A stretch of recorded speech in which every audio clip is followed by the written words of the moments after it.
Alright, y'all, let's talk about Shaboozey, the country rap hybrid sensation that's been sitting pretty at the top of the charts for 8 weeks now, with a track that's got half the world line dancing right along to the unlikely fusion of styles, while the other half is asking, hey, wait, wasn't the phrase country rap supposed to be a joke? Like, it's either a novelty gimmick sound that bro country artists threw in their music to replicate the sound of modern hip-hop without those pesky black people in it, or something black rappers did every so often as a silly extra production flair to make a track stand out. But here we all sit, with the knowledge that an unironic contender for Song of the Year is a song that sounds like a genuinely seamless blend of the two wildly contrasting styles, minus the awkward vibe that we usually get with it. And it's not necessarily like last time this happened with Lil Nas X. See, that time you could say it was genuinely experimenting and pulling apart what a genre even is, with its sample coming from a dark ambient EDM track and being sung-rapped over by someone with a southern accent to lean into the way the original instrument used in the sample could be recontextualized as a country tune.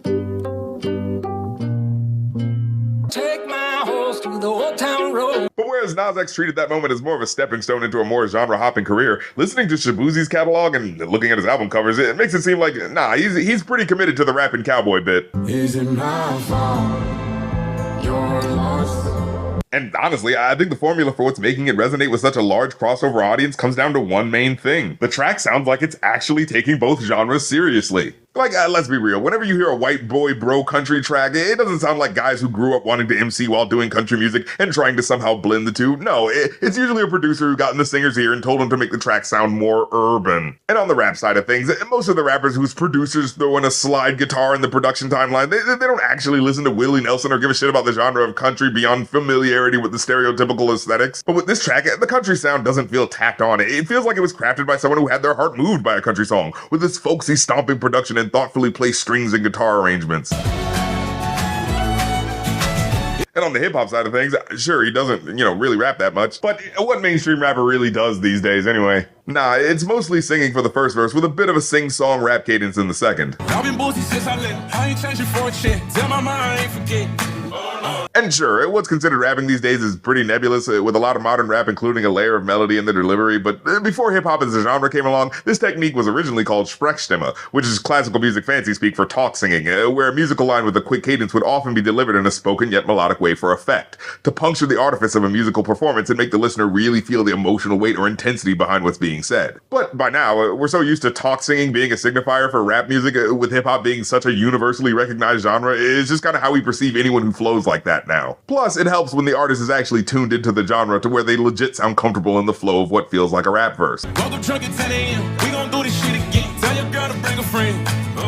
And on top of that is the brilliantly flipped mid-2000s Jaquan sample. 1, here comes the 2 to the 3 to the 4. 1, here comes the 2 to the 3 to the 4. Tell them bring another round, we need 30 more. But whereas in the original song, the counting moments in the verse are used just as a filler line for the next rhyme, here it feels like it's being sampled as a reference to the number of shots he's taken. Like, oh, here comes the second to the third and the fourth, like they're all coming in rapid succession. Like, only someone who's well-versed in the language of hip-hop could have dug to pull a sample like that, but only someone well-versed in country would have had the technical ability to twist it in a way to make it sound like a legit barn burner of a country tune. And when you listen to the verses, it reveals just how similar the disparate genres really are, right down to lyrics about the struggles of the common clay downtrodden American just trying to get by, written mainly by a bunch of rich people putting on the aesthetics of the working class that they make music for. Like, yeah, rappers have to act like they still rep their hood and need to sell drugs to survive, despite being millionaires who can live anywhere, and country artists have to act like they're all living on dirt roads with pickup trucks and cowboy hats and yada yada yada. Cause while I do enjoy the song, it is still odd when lyrics like this pop out. My baby found a Birkin. She's been telling me all night long. Gasoline and groceries.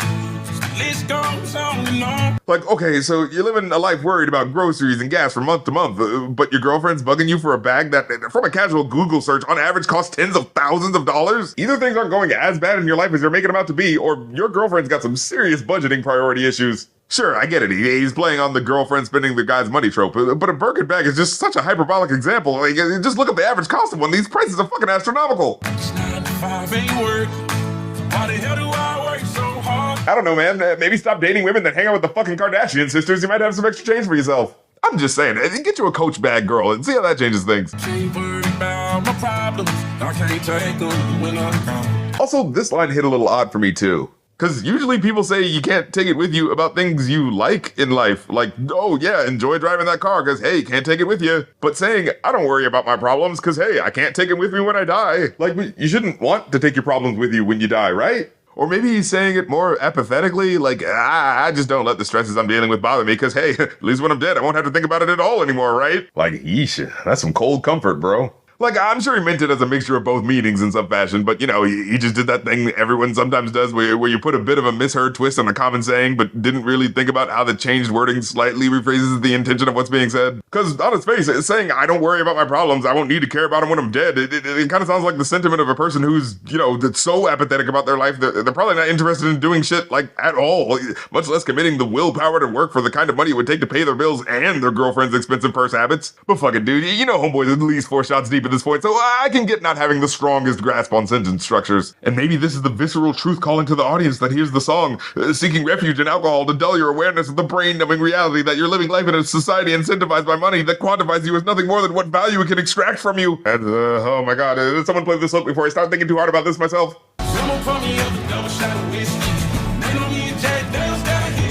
Also, it is funny to think of how this track contrasts with the original song. I mean, this track is about being older and using alcohol to weather the stress of years and adult problems on your mind. The original was about, well... Ting drinking is very bad. Yo, I got a fake ID though. Yeah.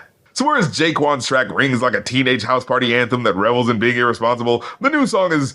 well, okay, I guess it's still pretty irresponsible drinking your worries away, but at the very least it feels earned as a respite from work and stress, even if the rap trope of the expensive brand name drop feels like an odd opener for such a working class sounding anthem. But hey, you know, maybe he's a guy who's so caught up in keeping up with the Joneses, he keeps them on a cycle of their expenses matching their paycheck, like most of us. There's a party downtown near Fifth Street. Everybody at the bar getting tipsy. Overall, I'd give it a 4 out of 5. It's a solid fun track that commits to its bit and balances the scales of nodding to both genres while still having fun without ever feeling outright hokey in either one. Of course, it's probably still being met with resistance from the country music industry gatekeepers, just like Beyonce and Lil Nas X had to deal with, but with how much more casually frequent these genre crossovers keep happening, it's clear to everyone outside that bubble that genres being exclusive to certain crowds is an invention of division by those up top who want to keep their audiences nice and divvied up so they can figure out who they can market to more easily. Also, racism.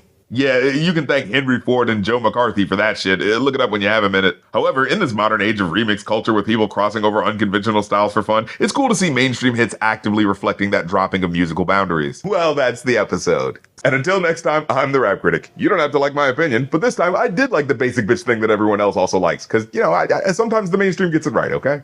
Something wrong. We got stuff to talk. We coming with a brand new style. You got to grab you on